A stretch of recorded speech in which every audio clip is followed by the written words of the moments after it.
I work on the science of converting or transforming this landscape into a landscape that behaves more like this, more like a forest.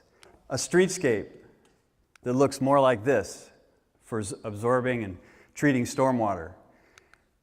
Roofscapes, transforming those into a roofscape that looks like this, again, for absorbing, filtering stormwater. Designing biologically active subsurface storage for stormwater management systems. So why? Why would you do this? Well, it's fun. It's a lot of fun, actually. But why?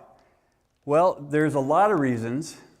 One of the primary drivers is that we share this region with some very stunningly powerful creatures, salmon and orca, and some of those animals are at risk of extinction. One of the primary drivers for that risk of extinction, there are several, but one of the primary drivers is urbanization and the flows, the stormwater flows that come off of the urban landscape that has those toxins that Laura just spoke about. So we're actually in the midst of kind of a grand experiment in this region. We're one of the only regions in the world, in fact, we may be the only region in the world that has threatened endangered species in a major metropolitan area. Usually that's a wildland issue, not an urban issue. So what are we going to do about it? Well, we've talked about some of the things that are happening around stormwater, some of the transitions and changes, but we're going to talk a little bit about the science of reinventing the urban landscape. And so one of the first questions that comes to mind, of course, for all of us, is that what do sand, coconuts, and burnt wood have in common? Of course, that's the question you would first ask. Well, as it turns out, these are some materials that show a lot of promise for developing a perfect stormwater filter. And so we're going to look at some data. And what I'm going to show you here is a plot on the right. We're going to focus on the plots that are on the right here. And each one of those colored boxes represents different kinds of filter media for filtering stormwater to prevent these impacts that we've been talking about to our aquatic organisms. The red box is a bunch of data for some old media that we've been prescribing for a number of years now. And what I want you to focus on are those dark lines in the middle of those, or in those colored boxes. Those are the median values for removal or capture of dissolved copper in those media. Well, the red box you can see on the left, or on the left of that plot, units in parts per billion on that vertical axis, not working very well for capturing dissolved copper or holding on to it. But some of the new media, those colored boxes down lower, with that coconut, with that sand, with that burnt wood and some other materials, working really well for capturing dissolved copper.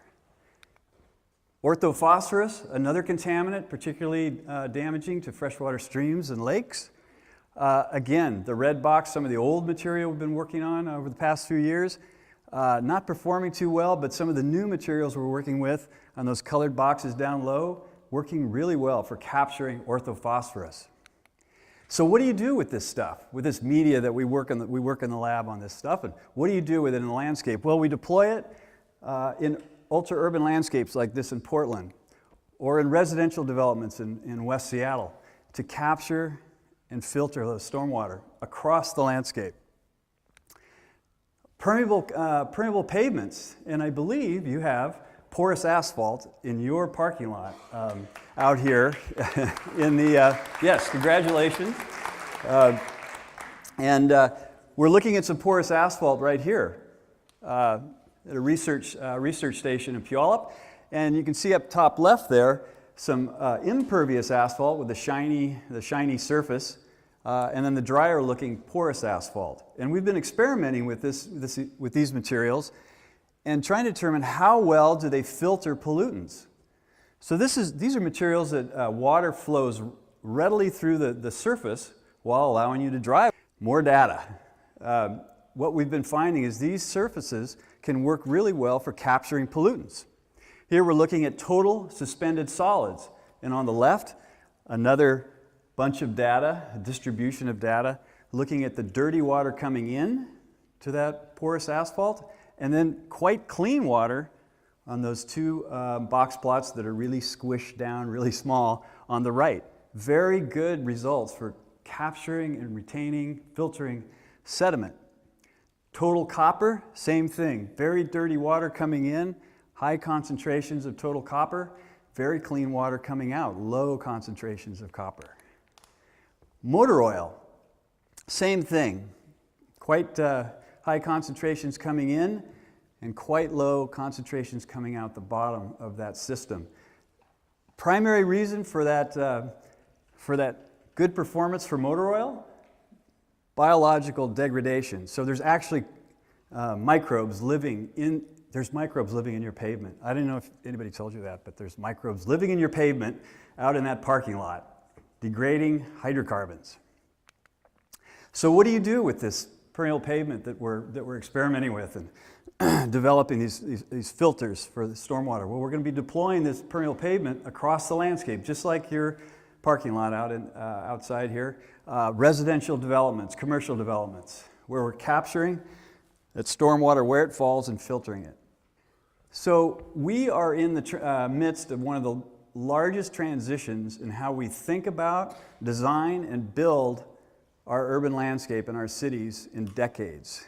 We're reintroducing ecology back into our landscape to better manage the water and protect those aquatic organisms that are really icons and something we find in this part of the world very special. Thank you.